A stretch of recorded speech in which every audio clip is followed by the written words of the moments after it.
Welcome to the Liberty Dad Podcast, where we prepare for tomorrow's political conversation by how we engage today. This episode is part of my series Dad Talk, and I've invited Craig Bowden to have a chat. Now, what's this series about? Glad you asked. I'm inviting everyday dads on the show to talk about what's important to them. Episodes may range from a little bit of liberty talk to a whole lot, or even none at all. This series is all about raising the voice of dads and listening to what they have to say. And that means you may hear some dads discuss ideas that you disagree with. That's okay. Their voice is important, and you cannot raise the voice of another if you spend time shutting them down. In this episode, Craig opens up about being a dad to a transgender child while managing, pardon me on that. So let's, a little fumbling with my words here, but let's dive right in and hear what he has to say. Craig, how are you today? Doing really well. Appreciate you having me on. Absolutely. And so, folks, just so you know, it looks like I see his screen going kind of big and small. I think that has something to do with the bandwidth. So, never mind that. We'll just get right into it. We'll talk, and the audio is more important anyway. Neither one of us are, well, I don't know how he feels, but I'm like, oh, I'm just mediocre looking anyway. So, like, whatever. Also, you need a more epic beard is the thing. That's probably what it is. If I had a big one, but my wife, she doesn't even like the one that I've got. She's like, "Oh, I would love it if you would shave." And I tried it, but the problem the problem is that right around here on the edges, if I shave too frequently, which is like every other day, then it gets razor burn very, very quickly. So just Understandable. to avoid it, I'm like, you know what, to heck with it. But I don't like to manage something big either, and it doesn't really look good on me. I tried it; it grew out a little bit and it got puffy. But anyway, that's beside the point. Craig, we're here to talk about you. So let's dive in and talk about let's hear a little bit about who you are. Who is Craig? Tell us a little bit about you. Uh, well, first and foremost, I'd have to say that I'm a dad, since that's probably the highest priority in my life. Hmm. I have a total of 6 kids. 4 of them are Wow. biological, 2 of them are step. Okay. Um, one trans daughter. I've got an autistic stepson, and then the ages range from almost 17 all the way down to 4. So got a pretty good age range, pretty much experiencing everything from starting school all the way up to going through the whole puberty and dating and Hmm. all that kind of stuff that Right. teenagers get. Married. I've been married now. Let's see, we got married in 2014, so it's been almost 8 years. Together total for 11 this year, back in March when we started dating. Hmm. Um, Live in Utah. Probably my favorite place in the United States that I've been to thus far. I've lived in California when I was stationed out there with the Marine Corps. Hmm. Uh, but the mountains here, it's just the outdoor opportunities, the mountains and everything. That's just home to me. Okay. That, and it's also not scorching hot weather. I don't do hot. Okay. So it sounds like Florida is out. Yeah, yeah. I went there for the 2016 convention with the Libertarian Party, and I about died. Humidity and me don't get along very well. Right.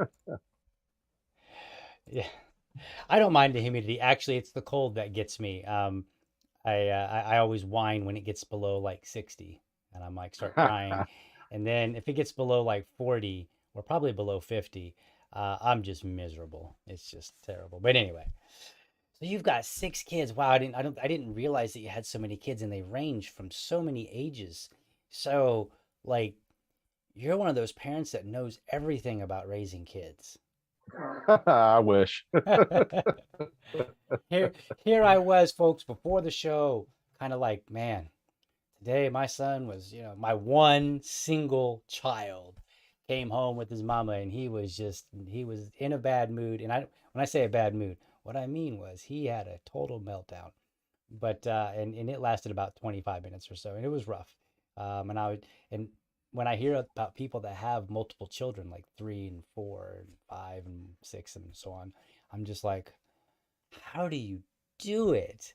Because I couldn't imagine if I had like two or three of them simultaneously all upset and throwing a big fit, because I'm like, how would you juggle that? I don't know. So anyway, A lot of patience. I imagine. So did you acquire the patience? Like, I'm seeing how I want to ask this question. Like, did it take you a long time to acquire the patience, or did you kind of get it early on, maybe the first couple, and then it was really beneficial? Like, how did that work? In all honesty, I probably wasn't the greatest dad starting out. Hmm. My first two kids that I had with my wife, I was more of a drill instructor dad, is the way that I Okay. like to put it. Kind of yell first, raise your voice, Hmm. and basically act like a drill instructor in boot camp to a recruit. Right. And it took a long time to kind of grow out of that and realize that I'm dealing with, children, not my Marines. Right. It gets kind of hardwired into you when you're in the Marines, as long as I was. Hmm. I was in for almost 8 years. I was in leadership positions and such. So it kind of gets ingrained, kind of that gruffness. Hmm. But when my divorce happened with my ex-wife, um, my kids actually started not wanting to come over and, be with me during my parenting time Okay. with them. They would cry, throw fits, everything like that. And it turns out because they were scared of me. Oh. Um, and so that was a really big wake up call for me, because I love my kids. I Hmm. just wasn't parenting in the right way Right. to show them how I loved them. And so it took a little bit of doing. I'd say probably about close to 5 years of being a parent before I finally learned Hmm. that that this is the best way to handle things, and started growing a little bit more patience. Okay. Yeah, I think patience is the absolute key, just based on my one single child experience. Um, and I noticed the other day when I saw a Facebook post asking a question, and it made me think like I've learned to be more patient even with adults by having children or having a child. Because it started to make me think like he's 3. What does he not know that I don't realize? Or what's going through his mind? And I think it's easy to start off and kind of with the assumption that everything is intentional. Like they get mad and throw a toy. I mean, to a degree, it is, but like not in the same way that an adult would. If you came to my house and you threw something out of anger, it would be an entirely different context than Mm, a 3-year-old throwing it. Right? Like they have run out of ways to express and manage, and they don't have the skill set to manage their emotions, so they're just it's just whatever tool they can find, and they don't have but one or two. So, and they're not even very good at using those necessarily, right? So I've learned to just kind of really start thinking like, okay, what is it that this person is thinking?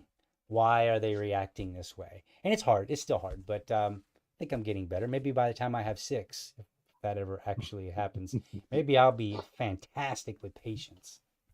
Who knows? yeah, you might want to check with the wife, because she's the one that's going to have to shoulder a lot of that burden. Right. So yeah, I better double check. So um so you have 6 kids, and then mm,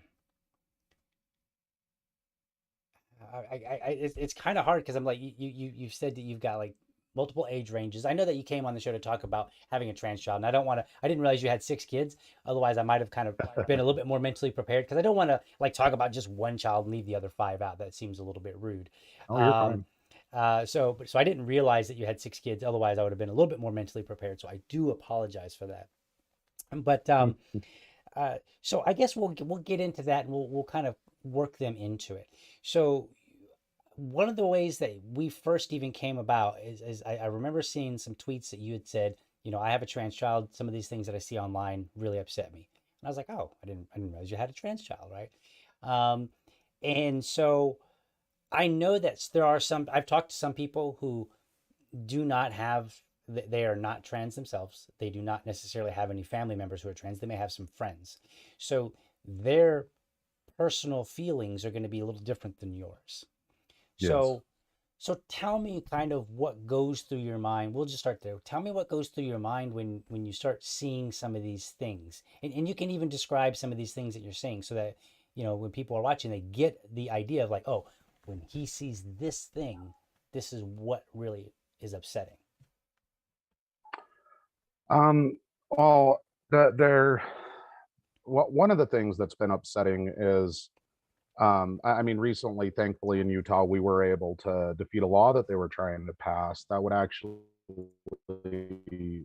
have banned all therapies Hmm. for transgender kids. I mean, we can have a debate on proper ages, Right. what the medical standards should be, and things like that. Hmm. Like when it's appropriate to introduce hormone blockers, when it's appropriate to introduce things like hormone replacement, Hmm. and then obviously, surgery. That's a pretty big thing as well. And so I kind of understand where some parents are coming from, Hmm. but the thing that is most upsetting is the legislation of this. At least outside of like personal attacks and things, as Hmm. far as government's concerned, is them trying to dictate that they know what's best. Right. As a libertarian, I believe that it's between doctor, patient, parent when Hmm. there's a minor, because we are the conservators, if you will, Right. of our children. Right. We're the ones that are responsible for them, and so that's the extent of where the conversation really needs to be, is Right. between the individuals involved, not the state legislature, not the federal government, nothing along those lines. Hmm. um, and on the personal attack side, I mean, I've been called a groomer. Right. I have been called a pedophile. Hmm. All kinds of just really disgusting things. They've said similar things about my child, that they just want an excuse to be able to go into the girls' bathroom, and Right. things like that. They don't understand the emotional stuff that's involved with this. They don't understand the scientific stuff that's behind this. Right. That they're speaking from the mindset that they know. Hmm. And I'm not necessarily going to fault them for that, but my job as a parent of a trans child is to explain that this world that they're imagining, especially politicians, the way that Hmm. they do the fear mongering, Right. is not the reality of what a lot of trans people are going through, why they're trans, Right. things like that. Do you do you talk to other parents, parents that don't have any connection to the trans community? Oh yeah, I mean, I live in essentially Mormon Central. Okay. Okay, the Right. Right. the Yeah. Church of Jesus Christ of Latter Day Saints in Right. Utah. And literally, I'm in one of the heaviest Mormon populated areas, Mm. in regard to how the demographics of the state are. I'm rural, which means that there's a lot more of those Christian type beliefs and a Okay. lot more LDS members out here. Right. And I still have to interact with everyone. I mean, all my neighbors. Hmm. You got to keep things friendly with the neighbors. You Right. don't want dead cats thrown over the fences and Sure. stuff like that. So you want to keep things polite. You want to get to know people, and I mean, it can be a little bit awkward because I'm the solo house on the block that flies a pride flag. Okay. Gotcha.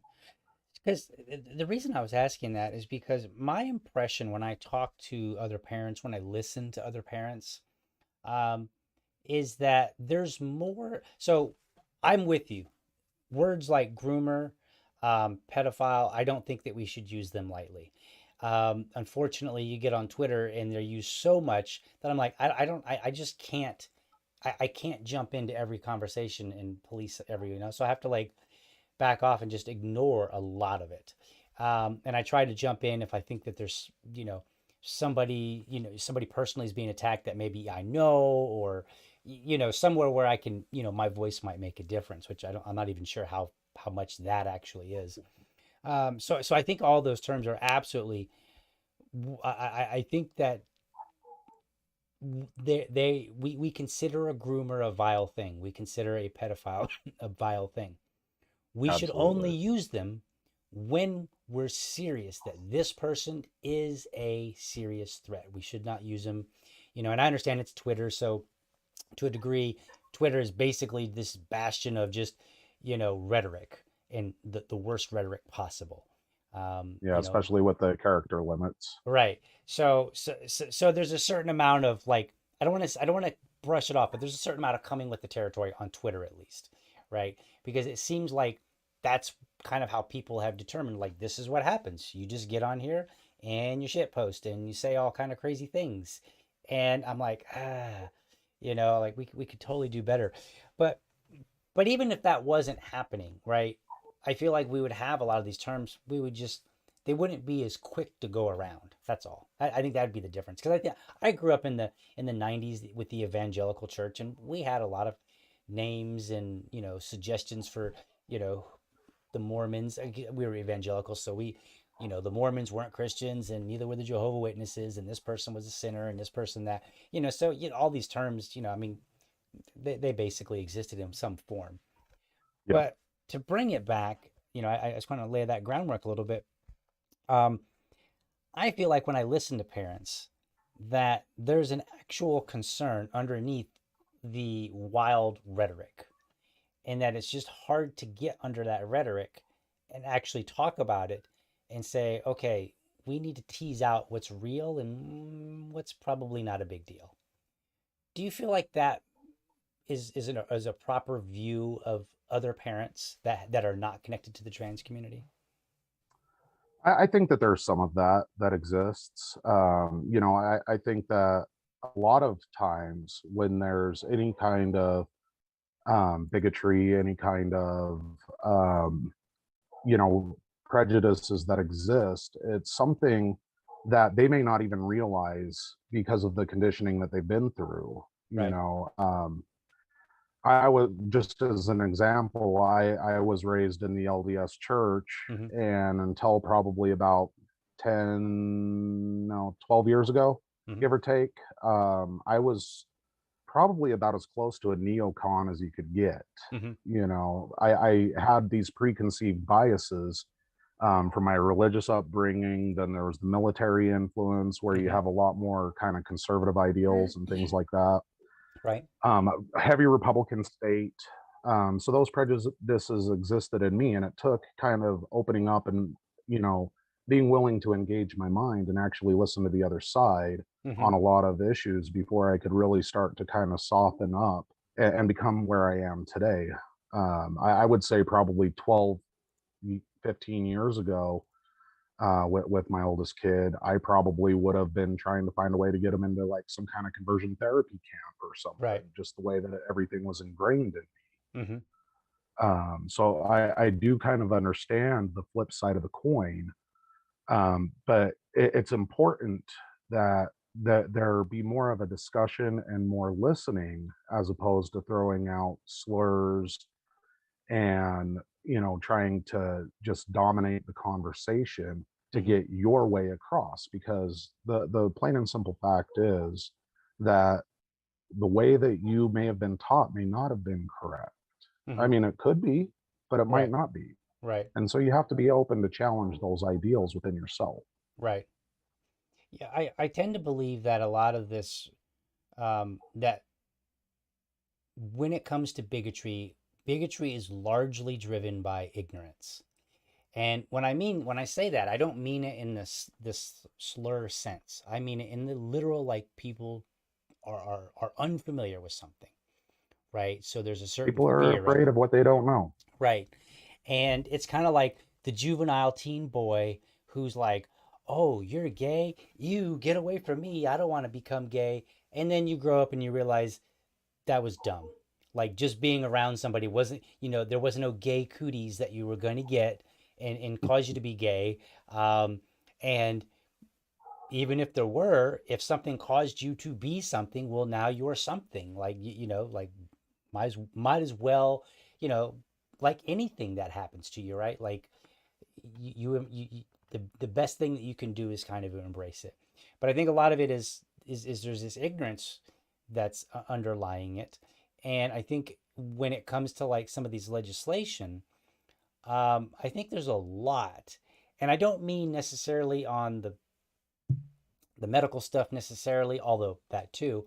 Um, I think there's a lot on the impact that'll have. I think it's, and I think this drives a lot of legislation, whether it's trans related or not, is that people feel like, hey, if we don't put this legislation in, all these bad things to all these people that I can't identify are going to happen, right? And I feel like I'm kind of in some ways disappointed with the libertarian community because I feel like this was our time to shine, to really come out and say, hey, look, here's why we need to start taking a second look at this legislation, you know, because there's a lot more to it, and I feel like we're missing the boat largely on this. So Oh, I agree. We've definitely missed the boat on quite a few things. I mean, anything from trans legislation to all the way back when mask mandates were going on. right, I think that we definitely dropped quite a few balls in between then and right, now. And yeah, tell me if you think this way, but the Republicans and the Democrats are basically going at each other, right? I mean, they're just, I mean, and I feel like it's, you know, maybe it's not any more than it used to be, but it feels to me a little bit more. Um, but even if it's not, they're going at each other pretty hardcore. And I'm like, this is an opportunity for us to, I think, step in and say, all right, look, this bill here, whatever this bill is, this bill has some merits, right? Like there's a legitimate concern underlying this bill. So let's talk about whether or not this is the best approach. Maybe it is, maybe it's not. So for like, I think I reviewed the Don't Say Gay bill here in Florida. I reviewed HB 1475. I'm gonna throw numbers at you because that's how I remember most of them.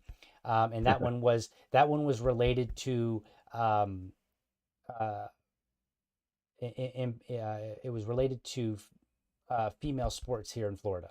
So like they wanted you to explicitly be go to the doctor and come back with a note saying that you were either male or female.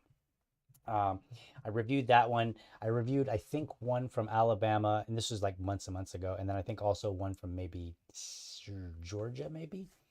So I think I reviewed four, and they were all related to gender and sexuality in some way, right?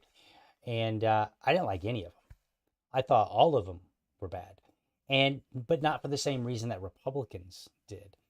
I looked at some of them, and I like one of them. I looked at and I said, "This one is interchangeably using gender and sex," and I said, "I think this is a problem." One of them started out by saying, it's the state's job to provide all these opportunities for young girls. And I was like, no, it's not. I was like, there's plenty of reasons to disagree with these. We don't have to get into this groomer and you just want to diddle our children and all that, which I don't actually think is really true. Um, I don't, I, even some of the questionable teachers that you see, like maybe coming out of TikTok, I don't think it's true. I think we've probably not seen a single person on any video that actually wants to diddle our children. So I think we can dismiss with that. Not that it's not there. I'm sure there's somebody somewhere. There's like 300 million people, right? yeah, But I mean, in Utah, we just had a teacher that was convicted not that long ago. So, I mean, there are is people that who that exist blonde that do woman that that was kind of going stuff. around on Twitter? She actually had her trial a long time ago, but Oh, for okay. some reason she's been recirculating again. I can't remember if there was maybe like some kind of an appeal or something. Not Okay. entirely sure, Gotcha. but yeah, there was that one. There's another one recently. I want to say maybe like 2 weeks ago. So I mean, they do exist, and there are problems that exist in society. I Right. mean, we're not going to get rid of, yeah, unfortunately, that there are going to be adults that try to take advantage of kids. There's going to be Hmm. men that try to take advantage of women. There's going to be, all these situations that happen. But we need to navigate it in a way where we're respecting the rights of individuals. And when something does happen, there is actually a victim present. Right. Obviously, if a teacher's diddling a child, there's victim present. If Right. a murder occurs, there's a victim present. Things Right. like that. But when it comes to like a teenage kid that wants to start hormone blockers, who's the victim in that? Right. And I mean, some people may argue, that the kid might be a victim, but that's where the medical community comes in Right. with their standards of care Right. on when things are acceptable and things like that. Right. And even the medical community doesn't always get things right. I mean, we see stories like that all the time, unrelated to gender. They Hmm. get things wrong as well. It's just Yeah. the unfortunate nature, the unfortunate reality is that things will go No, there was one time where they said that I had leukemia, right. and turned out that my blood work accidentally got switched out with somebody else's on the Ooh, report. So, wow, that's rough because the other uh, person got a different diagnosis that was less, I assume. yes, uh, Ooh, so mistakes do happen. Doctors aren't perfect, but they do have ethical standards hmm in place that they try to use to protect their patients because their number one concern is to first do no harm. I mean, that's right, literally in the Hippocratic Oath that they right, take. And in the case of like a transgender child, for example, is it worse for them to be put on a puberty blocker and extend out to when they go through puberty, maybe a little bit later on in life? Or is it worse if the kid actually does have gender dysphoria and ends up killing themselves right, because they just can't accept who they are?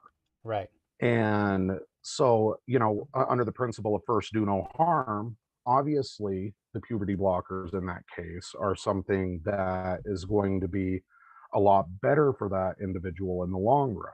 right. Um, and maybe they end up, maybe it turns out that it was, one too many TikTok videos. Maybe it turns out that they were under a lot of peer pressure, hmm whatever have you. But by giving them those kinds of things, a lot of times it actually does help.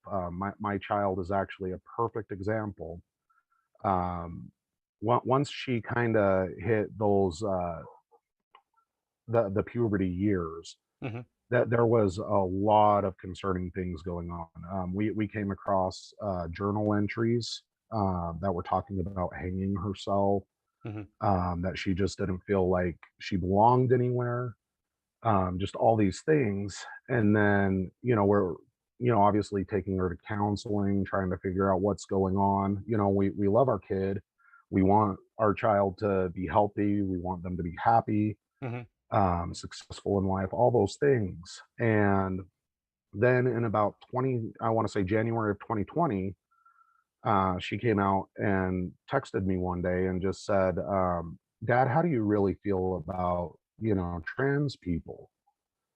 And I basically said something along the lines of that they are human beings. They're entitled to the rights of every other human being, hmm and they should be loved and respected like anyone else. right, And that's when she came out and said, Dad, I want to be a girl. I'm a girl. hmm And so, I mean, I obviously shocked, I didn't quite expect that. But it was one of those things where, okay, well, what are the next steps? right, And once we started taking those steps, I noticed something that I hadn't seen in a really, really long time. And that was my child smiling. hmm Like not just the kind of forced smile when you're uncomfortable, but like hmm a real, authentic, big, huge smile on right, her face. When she got to go and pick out her first girl t-shirt, hmm I mean, just the look on her face was something that I'll personally never forget. right, It was, I had not seen her truly happy like that probably in about 4 years. right, And we'd been dealing with just a lot of depression, trouble in schools, and just all those things. And so I knew that we were heading in the right direction right, because I could tell right away that she was just, and I mean, I literally was texting, some of my family that knew. I hmm texted some of my friends that knew that I was given permission to talk to, because ultimately I believe that it's up to the kid to, out themselves. hmm Not my job to go run to grandma and grandpa and be like, oh my right, gosh, did you hear about, right, you know? And I was showing them the picture of her trying on the shirt, right, and they're like, oh my gosh, she really is like just that's authentic, hmm you know. And so that's why I go back to that whole first do no harm, that the doctors were seeing. We don't want to harm our child. And in reality, I may have ended up losing my kid Right. if we wouldn't have done some of those affirming things. And all it Sure. started with was a t-shirt. Right. But that almost immediately flipped the lights on what was going on just with that. Gotcha. So when you say that you were shocked, and feel free to skip along if you don't want to answer, were you shocked like in a negative way at first, or neutral, or were you like, hmm, like what was your initial feeling? I mean, to be honest, there's a little bit of disappointment Hmm. there. You have when you have a kid, you kind of get this idea in your head Hmm. of what kind of schools they're going to go to, Right. Right. Yeah. the family addition that they're going to bring, grandkids maybe later on down the road, all those kind of things that you have in your head about what you want for your kid. And a hammer was held up to a mirror, and that vision was kind of shattered a bit. Right. I knew that there was probably, if she sticks through with this and everything, I'm probably not going to have biological grandkids from her. Right. That's just reality. But that Sure. also doesn't mean that I'm not going to be able to love an adopted child if she Right. chooses to adopt. Sure. you know so I mean, that it wasn't so much like renting the shirt and gnashing of teeth or Right. anything like that. Right. But that there was some disappointment, there was some sadness. Right. But on the other hand, I may have lost, you know, a son, but I gained a daughter, Sure. and Sure. Yeah. I lost a sad son and gained a happy daughter. Gotcha. And so there's a whole flood of emotions. I mean, you've got some apprehension, you've got Hmm. some nervousness, you've got uh a little bit of disappointment thrown in there, and then when you see the faces, you're just so happy because you can see the relief that they have by finally just letting somebody know. Hmm. Because they've been bottling this up, trying to uphold parental expectations, grandparent expectations, Hmm. all these different expectations, and it's really not who they are. Right. And now they're finally, for the first time, starting to be who they actually feel inside. Hmm. How did the rest of the family take it? Was it pretty easy going, or were there a few bumps in the road? So on her mom's side, her mother's been great. Hmm. We've both been on board, making sure that she does the required therapy and all that kind of stuff. Hmm. That's required by the medical community. Um, we've been alternating taking her to appointments and things like that. So her mom has been right there taking her shopping for things like earrings. We Hmm. both went with her to go get her ears pierced when she wanted to get her ears pierced, all those kinds of things. And, so she's been really supportive. Um, the grandparents on her mom's side, as well as some of the aunts and uncles, are a little bit less supportive. Hmm. That they're pretty strict LDS. Okay. So they have a lot of those kind of fundamental uh, kind of feelings about man, woman, all Hmm. that kind of stuff. In my household, everybody's been totally accepting. My current wife, she's actually a member of the LGBTQ community herself. Okay. So it was kind of a welcome to the family, Right. for her. And then um, my parents were my mom actually was the first one that my daughter came out to. My mom has been kind of like the glue almost that holds our family together. Hmm. And everybody talks to mom. Hmm. Everybody. Right. My friends talk to my mom about issues that they have. My mom's just mom Right. Right. to so many people. And my dad, he's been a little bit more on the traditional side, avoids using pronouns entirely instead of using preferred pronouns, actually addressing her by name, Okay. as opposed to, and it, The new name? It's hard. It is a kind of new name. No, okay, but She I'm was saying like born. he's using the she name, right? Or the Yes. okay. I'm not sure if I got that Yeah, right, so correct me if you want. no, my dad does use the shortened version, basically, of her name, which is what she's comfortable with. Okay. So she was born Caleb, and she now just goes by K. Okay. And so we've all been using K. Um, but yeah, my dad's been a little bit more apprehensive, Mm-hmm. and he occasionally will send me articles and things about medical, all this other kind of stuff. And typically they are right wing sourced. Mm-hmm. But he does still love his grandkid and is as supportive as he can understand, is the way that I would put it. Okay. Obviously wants her to be what she was declared, I guess, would be the way that I put it. Mm-hmm. The way that he would put it is how she was born, and the way that I see things is she is being who she is when she was born.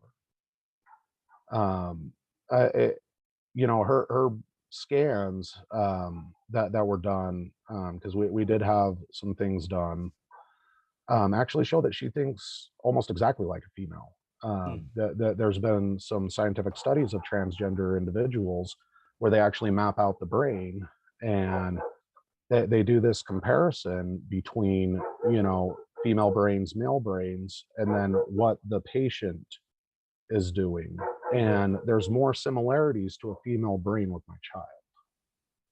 And so she is literally being who she always was. And I would say Right. that she was always kind of effeminate. I kind of suspected that she might end up eventually someday coming out as gay, because she would make comments about like cute boys and things like that. Okay. So I kind of assumed that there might be some spectrum there. Trans, I wasn't, really suspecting, but ultimately that's what ended up happening. And Gotcha. I mean, that's who she is now. Right. I guess I should say that's who she always was. Right. No, I understand you. The language I think can be a bit of a challenge. Um, my general position, and I think I'm treating people fairly with this, is that if you demand something out of me, you're probably not going to get it. But if you just ask, if you just say like, "Hey, will you try to refer to me as she, her?" I'll do what I Mhm. can. I mean, I can't promise everything. I mean, I forget people's names. Okay, so like I find it very frustrating because people are like, dude, it's so easy to remember people's pronouns, and I'm like, are you kidding me? I forget people's names. Like, no, like I'm lucky enough to remember, that you're John and Smith, or you're John and Mary and Joe and whatever, like, and I meet people all the time. They're like, hey DL, and I'm like, hi, and I'm like, I don't remember your name, and they remember me, and that in itself is already embarrassing. But if people just say like, hey, if they ask it, I treat it kind of like, if my legal name is Daniel, and when I was in school, teachers would say, do you like to be called Daniel or Danny? DL was not in the picture at that time, and I would say Daniel. Um, I didn't like Danny, and so I kind of treat the pronouns kind of similar. Like if you ask, then I'll do what I can to try to accommodate you. Um, Although if people demand it, then all of a sudden I'm like, I don't know, like, if that's how you're gonna be, if you're gonna be, because I feel like there's a lot of people out there that are like, you will do this or you're a terrible bigot person, and I'm like, well, I mean, if you're gonna go that far, well, I mean, fine, Well, might as well. and I don't get me wrong. There are the extremist Hmm. sides, when it comes to any form of, ideology, belief, anything like Right. that. So I mean, you are going to have some of the people that are a little bit more militant with that. Hmm. And one of the things that I found is a lot of them that aren't even a member of that community in the first place. Right. You know,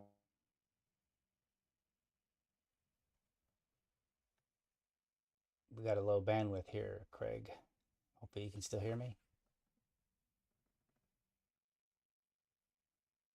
All right. We got a little bit of pause here, folks. Oh, is he coming back?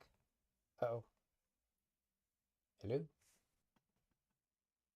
Oh no. You there? Can you hear me? Yes, there you are. Awesome. Sorry about that. It looks like my internet decided to actually boot me off this time. Gotcha. Um, so Oh, apologies. so you were saying that a lot of the people that we see that are militant aren't even part of the community. That's where you were last. Yeah, at least in my own personal experience, I mean, Hmm. I'm speaking anecdotally. I mean, they Hmm. consider themselves allies, but Right. they go so far on that. And I mean, I'll admit it straight up. There's occasions where I use pronouns with my own kid. You know, you forget. I Right. mean, I had 15 years where I was used to one thing, Right. Right. and that then this comes out, and then it goes from he him to she her, Right. and so it's taken quite a bit of an adjustment. I mean, Right. I practically already called her Kay anyways, especially when I'm in a hurry, like, hey Kay, can you do this for me? Right. Whatever have you.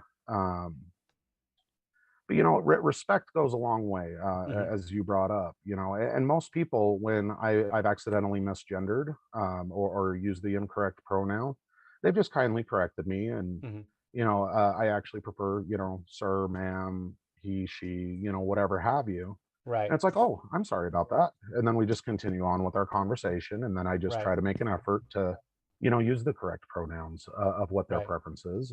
It's no different than if, um, you know, like you brought up with your name, or if somebody goes by their middle name instead of their first name, or Right. when Prince changed his name into a symbol and became the artist formerly known as Prince. Right. We have these transitions already in our lifetime.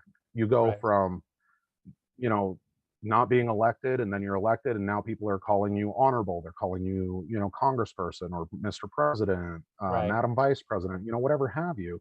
So, we use titles, we use all these things, Hmm. and we don't even think about it, Right. except for in this area for some reason, Right. where people, and there's the militant side, on the other end of the spectrum, where they will actually refuse, to use the correct pronouns, and make it intentional to misgender individuals, Right. make it intentional to call them, him instead of her, things Right. like that.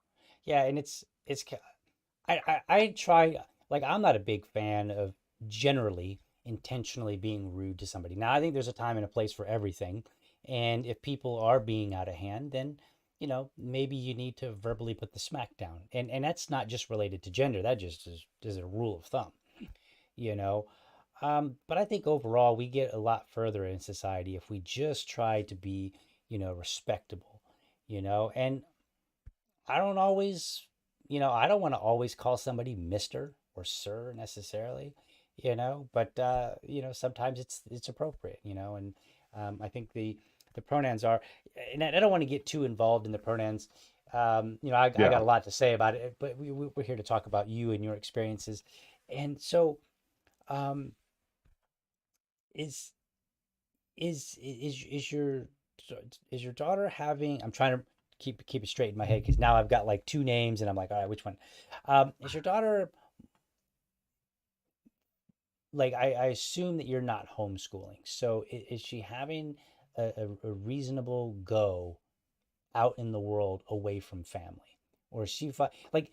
Are we seeing all this nonsense on Twitter in real life, or is it literally on Twitter mostly?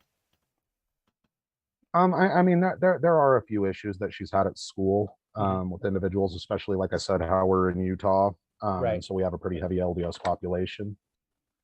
But she's even managed to find somebody to date that accepts her for who she is. Okay. She just recently started dating, probably, I want to say about a month ago, a month and a half ago, something like that. A whole nother scary realm Sure. Sure. No, when I it can comes to imagine. parenting, um, but yeah, so there's some acceptance, there's some rejection, and Hmm. and I think that's true of anywhere in society, no matter who you are. Right. You're going to have friends. You're going to have people that don't like you just because you're you. Right. I mean, both of us wear glasses. There are people that call us four eyes, just Right. because we wear glasses. Um, Unfortunately, and I think honestly, in a lot of cases, hurt people are the ones that hurt people. Right. They're probably dealing with some kind of hurt themselves. Hmm. I think most bullying, I think that most, of these negative kind of things that happen are learned behaviors, Right. not something that comes naturally. Right. I can't say that I've necessarily hated anyone in my life. Right. I've not liked people in my life, but they Sure. Sure. earned that through Right. their actions, through their actual character, not because of anything I didn't know about them. And so I think that a lot of it is learned behavior, and so we just need to continue doing what we do and show that they're not a threat Right. to people. That they're not trying to replace anything. They're not trying to get anything extra even. You Right. know, I yeah, I've seen a lot, with the whole identity politics thing where Hmm. they're like, well, we don't do group rights, especially in the Libertarian Party. And it's not so much that it's group rights. They're not asking for positive rights. It's just that they're asking to be treated just like you or me. Sure. That they can have access to things that we have access to, that they can marry who they want, that they Right. are able to control their own bodies. Right. Uh, I think you there's know, no, go ahead. Go ahead. I don't mean to oh, interrupt you. I was going to say, nobody's going to comment about a doctor prescribing me a pill for post-traumatic stress disorder, to help me so I don't have panic attacks. Hmm. And they shouldn't have an issue with somebody that has gender dysphoria being administered a drug that's prescribed by a doctor that helps them feel more normal because it's the hormones that they feel they're supposed to have, and it Right. takes away their panic attacks. Right. Yeah, and, I was on a podcast the other day and I basically came down on the side. Like I can understand where some of the opponents, some of the supporters of some of these bills, I can understand where they're coming from, I think. I think I do. But I ultimately fall on the side of I trust parents to make decisions with their doctor and their families far more than trust the government to make them. And Oh yeah. I know there will be some parents who do the wrong thing for one reason or another, right? And but I think on net balance you'll find fewer instances of that than you will of harm to people when the government is involved, because the government basically just says everybody, here's this thing that applies to everyone, and they might carve out a few slices, and then otherwise that's it. And and and when you look back over what government has done just in general, they have harmed millions and millions of people over time. And so I look at it and I say, even from a utilitarian perspective, um, yeah, there are some parents that will do the wrong thing. There are parents that do the wrong thing now, unrelated to gender. There are kids that have gotten hurt because their parents chose, an improper diet form, or, overworked them in sports, or, Hmm. whatever, all these other things. Like parents do get excessive, and they jump the gun on things. I'm sure that my son's 3. I'm sure Absolutely. that I will jump the gun somewhere. I don't know what it is. Now, will it end up in I him can being guarantee you, harmed? you will. Right. Now, will he be harmed by it? Probably not. I hope not. I hope I don't jump the gun so much that I bring harm. Um, but I think that these things, are a lot more normal than people really. Um, uh, I think they're a lot more normal than people are giving credit for, and I think more importantly, um, I think children are ultimately safer in the hands of parents and the doctors, Yeah. right? Even when mistakes happen, I think they're still overwhelmingly in better shape, you know, and Oh, for sure. that's kind of where I land on it. Now, we're running low on time. I don't know about the schools. I think there's an argument to be had there, right? And I think the biggest argument is, do you really want them teaching anything else? They can't seem to do math and English and science. I'm like, you think they're going to get gender correct? Because they haven't got anything correct and done a very good job so far. So I don't know why I don't know. I feel like we should be trying to pull things away from the schools and be like, look, you've got too much on your hand already and you can't seem to manage it. You don't need any more. That's just kind of Now, I if you see want it. to do an episode another time about teaching, I actually used to sub for a few years, so Sure. I've been right there on the front lines teaching. I know quite a bit about that. Yeah, I mean, yeah, we can have that conversation. But I think somewhere where you and I can agree for sure, and I don't think that we're in huge disagreement, right? Like, but I think where we can really, really agree is that this whole conversation, the entirety of it, can be had better. And I think that there is room for reasonable disagreement in some areas, but I think that we're not getting that right now. It's just a nasty cat fight, as far as I see. You know, uh, we're using crazy terms, groomer and pedophile and all these crazy ones, um, you know, and we're using them so loosely that I feel like children that actually are in real abusive situations that most people would agree that's an abusive situation, they're going to go further under the radar because, we're so busy having a fight um, about many kids that probably aren't even in all that much danger at all, if at all, right? So I don't know. I mean, is that somewhere we can agree as dads and as libertarians that this conversation could be better and there is room for disagreement? I'd say that there could be some room for some disagreement. I mean, we're all learning. Right, If you decide that you're done learning, then what's the point of continuing on anyways? right, I learn every day, and so these conversations have to be had, right, but you have to approach it with sincerity, and you've got to approach it with two ears open and only one mouth, meaning you need to listen twice as much as you talk. right. And I think that if we can kind of put that into action, it really won't matter what side you're on. Hmm.